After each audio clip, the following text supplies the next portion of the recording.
पूरी भीड़ ये पहुंची है अपने मुखिया के आदेश पर, ये पहुंची है समाजवादी पार्टी अध्यक्ष के आदेश पर और जोरदार हंगामा यहां होता दिखाई दे रहा है। जयप्रकाश नारायण की तस्वीर लेकर पहुंचे हैं और जोरदार हंगामा यहां पर देखा गया। ये हंगामा इसलिए किया गया क्योंकि मांग थी कि अंदर जाना है, जेपी एनआईसी के अंदर जाना है जो बंद है, जो निर्माणाधीन है।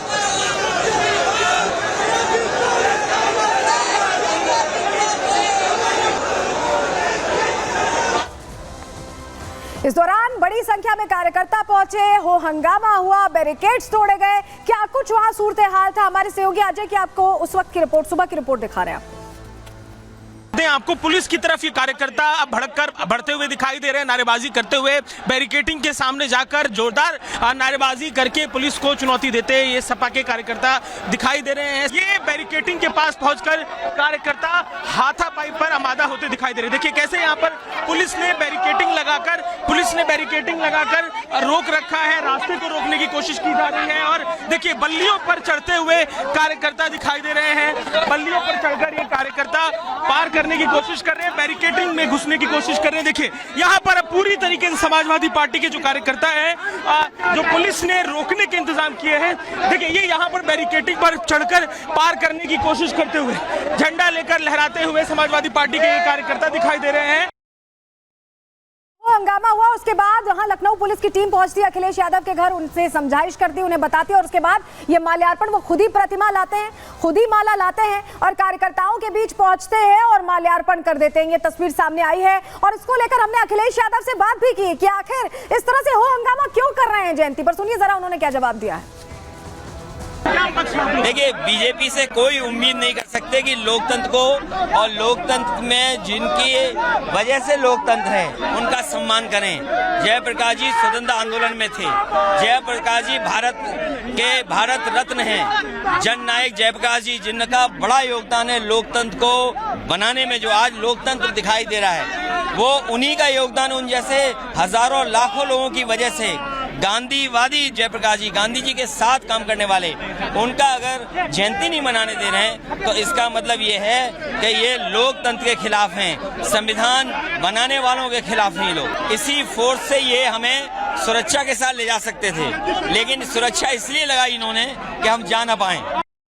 आप सुन रहे हैं अखिलेश यादव ये कह रहे हैं कि उन्हें इसलिए सुरक्षा लगाकर रोका गया जिससे कि वो जा ना पाए। लेकिन आपको बताएं एलडीए ने पहले ही लेटर लिखकर कहा था कि वहां पर वो निर्माणाधीन बिल्डिंग है, वहां पर मलबा पड़ा हो सकता है, कुछ भी हो सकता है, ऐसे में ना जाएं क्योंकि उन्हें ऑलरेडी सुरक्षा मिली हुई है और Z+3 की सुरक्षा मिली हुई है। लेकिन चलिए आपको बता देते कि ऐसा कर क्यों रहे हैं अखिलेश यादव, इसके पीछे अंदर की खबर क्या है समझिए। यूपी में देखिए 10 सीटों में उपचुनाव होने वाले हैं और अखिलेश यादव साइकिल पर निकले हुए हैं, उनके साथ उनके कार्यकर्ता भी इस चुनाव में फतेह के लिए निकले हुए हैं। उपचुनावों से पहले जोर आजमाइश चल रही है, शक्ति प्रदर्शन चल रहा है और श्रद्धांजलि के बहाने सरकार पर निशाना साधने का एजेंडा है। इसके अलावा क्या है, जेपी को ढाल बनाकर सपा का शक्ति प्रदर्शन है, ये बताने की कोशिश है कि हम जुट चुके हैं, एकजुट हो चुके हैं। अखिलेश ने सपा कार्यकर्ताओं में जान फूंकने की कोशिश की है उपचुनावों से ठीक पहले। जेपी सेंटर को भी हाईलाइट करना चाहते हैं। ऐसा नहीं है कि जेपी से उनका मतलब है जननायक को श्रद्धांजलि अर्पित करना चाहते हैं, बल्कि वो जेपी एनआईसी का नाम सामने लाना चाहते हैं क्योंकि आपको बताएं कि इसका निर्माण समाजवादी पार्टी शासन में हुआ था और ये ड्रीम प्रोजेक्ट माना जाता था अखिलेश यादव का, जिसमें अभी काम चल रहा है और वो चाह रहे हैं कि ये हाईलाइट हो और इसीलिए बार बार वहां जाने की पिछले साल भी कोशिश की, अभी भी कोशिश की और उसको लेकर राजनीति भी खूब हो रही है। सुनिए जरा क्या कहना है सियासतदानों का। इतने बड़े स्वतंत्रता संग्राम सेनानी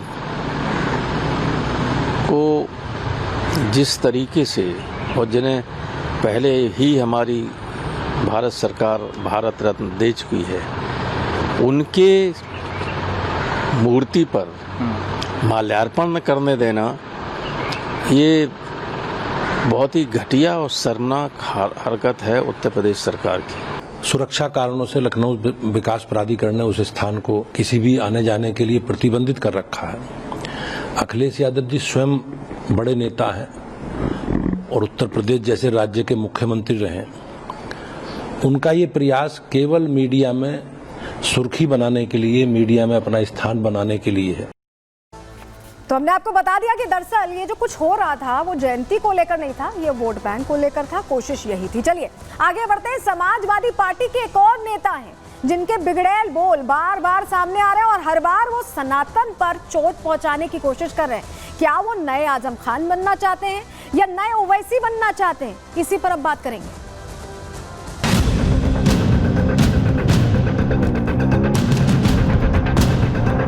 बाबरी मस्जिद पर लोग चढ़े थे गिराने के लिए, संविधान बचाने के लिए उन्होंने उन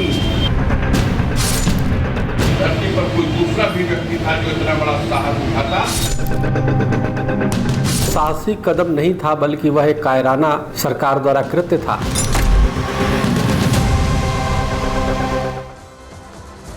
अफजाल अंसारी को लगता है कि ओवैसी बनने का शौक बढ़ चला है, क्योंकि वो भी चाहते हैं कि समाजवादी पार्टी को मुस्लिम वोट बैंक कहीं छिटके ना।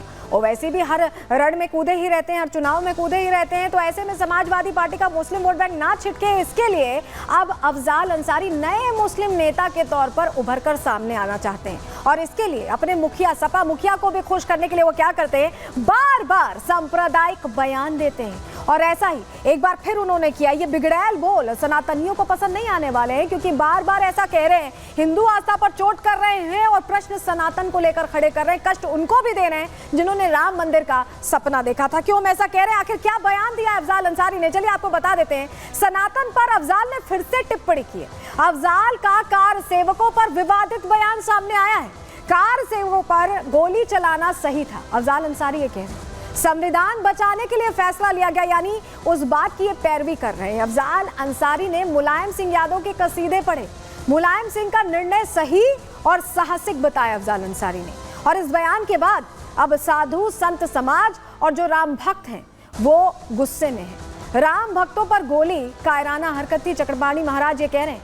गोली कांड की तुलना जलियांवाला बाग से उन्होंने की है और प्रश्न ये पूछा है कि आखिर बार बार इस तरह के बयान क्यों दे रहे हैं अफजाल अंसारी। ऐसा क्या हो गया है कि अचानक बार बार इस तरह की बातें उनकी तरफ से कही जा रही। क्या कहा है पहले अफजाल अंसारी ने, आपको पहले सुनवा देते हैं।